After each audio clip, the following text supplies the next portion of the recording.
Это женский стендап на ТНТ. Здравствуйте. В прошлом году на съемках женского стендапа ей сделали предложение. А бесит до сих пор. Встречайте, Катя Котофеева.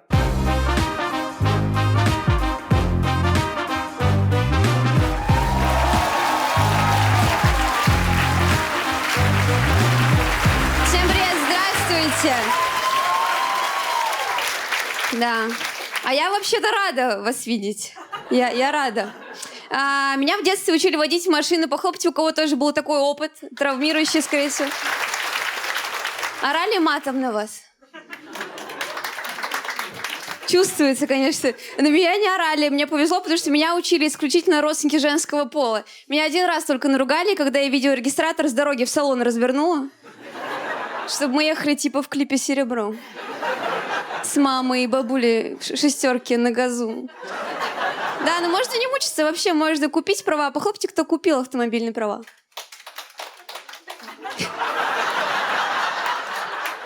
Вам вообще не стыдно? Вы на меня смотрите такие, что ты мне сделаешь, я тебе переду на пешеходную, мне вообще наплевать, реально. У меня есть знакомый, который диплом купил, права купил, я его спрашиваю, ну и кто ты после этого? Он такой, да-да, признаю, я шопоголик, я не знаю, что ли. У меня...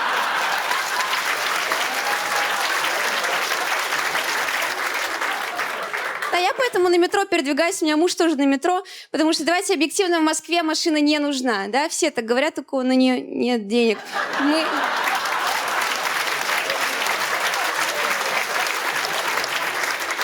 Больше в этой категории бы, да. Но мне в последнее время все равно не хватает как-то вот этого старого доброго тестостерона. Знаете, у меня дед водил тачку, курил и свиней резал свободной рукой. Сейчас вам,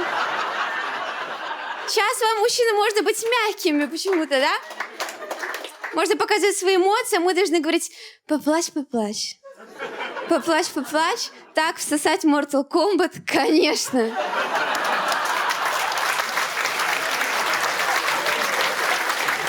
Против меня, которая просто одновременно на все кнопки жмет. Мне бы тоже было видно.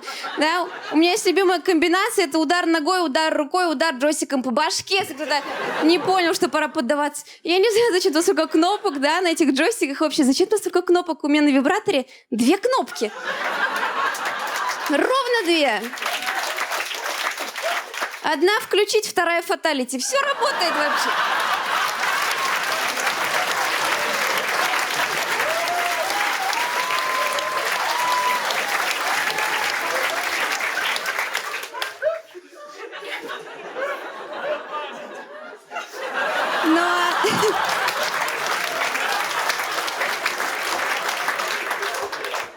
Знаете, я все равно, я стараюсь быть понимающей, да, я стараюсь быть понимающей для партнера. Давно уже этим занимаюсь. Я постоянно своему мужу говорила, откройся мне, постоянно. Откройся мне. Он только начал это делать, я думала, закройся, реально. Что ты делаешь? Ты...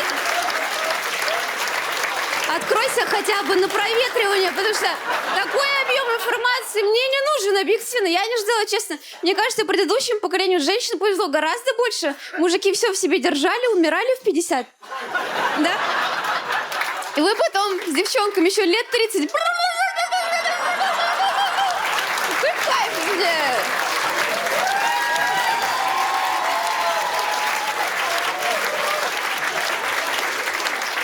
Какая-то свобода ощущалась, действительно. Все, что хочешь, делаешь, на рынок почесала, накупила себе. Никто не будет говорить, зачем этот муляж винограда. Как-то классно жилось. Сейчас нет, сейчас поплачь. Я, на самом деле, много чего могу принять, кроме красивого мужского инстаграма. Мне плохо становится. Я туда захожу, там рилсы с переодеваниями, вот они. Я думаю, вы с каких пор переодеваетесь вообще, да? У меня дед переодевался, только если штаны задом наперед надел. И то с подсказкой. Так полдня ходил, думал, с кармана украли. Так и знал, блин. Нельзя оставлять никого. Да, но у него вообще интересно был стилек в одежде. Мне передалось, да, как видите. Интересно, у него стилек в одежде. Я деда в обычной куртке никогда не видела. У него что-нибудь шлат, то название заправки. У него вот это Лукойл, вот это у него Газпром. Никогда там не работал. Откуда у него все эти бушлаты? Я думаю, что он там заправлял. Я один раз видела, как он майку в трусы заправлял. Я подумала, вау, мой дед придумал боди. Мы пользуемся... Даже не знаем именоватора. То есть это стыдно должно быть. Да, мы с дедом вообще вместе жили в моем детстве в одной квартире. Когда мама уходила на работу, мне приходилось у него куда-то отпрашиваться. Это всегда тарантиновские диалоги. Я говорю, дед, можно гулять пойду? Он такой, нет. Я спрашиваю, почему? И он говорит, нечего. Никаких вообще нечего. У него лексикон, 3 фразы. Нечего, еще чего и то-то же. И вот он ими жонглирует.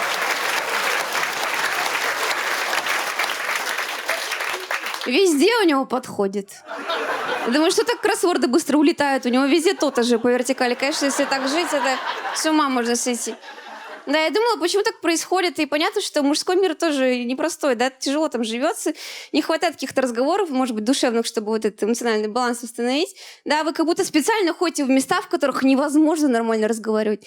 На рыбалку вы ходите, у вас там из собеседников либо карась, либо мужики, которые, как только ты начал чем-то делиться, такие, Серега, завали рот, реально. У нас только клев пошел, ты про свою отвергающую мать. Ты скажи, отвергаешь, предлагай. Мы не разбираемся в этом абсолютно. В бане еще более жестокое место. Вы знали, что в бане есть негласные правила. Там мужчинам нельзя сидеть внизу, нельзя. Внизу только геи и ковшики. Вы знали? Чем круче мужик, тем выше он сидит в бане. Настоящие мужики сидят на крыше бани. У них одна нога в трубе, другой он подкинул как полено, розжигом облился и такой, хорошо, сейчас бы как дурак эти деньги на психолога потратить. Там вообще другие приоритеты. Да, но я думаю, что вся эта нежность внутри вас, она копится, копится, и потом все равно вырывается в неожиданных местах. Вы видели, как мужчины признаются в любви друг другу? Пьяные. Это просто потрясающе. Он там, Серега, я тебя люблю, реально. Серег, если бы не ты, нам бы хрен кто ворота открыл. Там... Спасибо большое, у меня все, пока.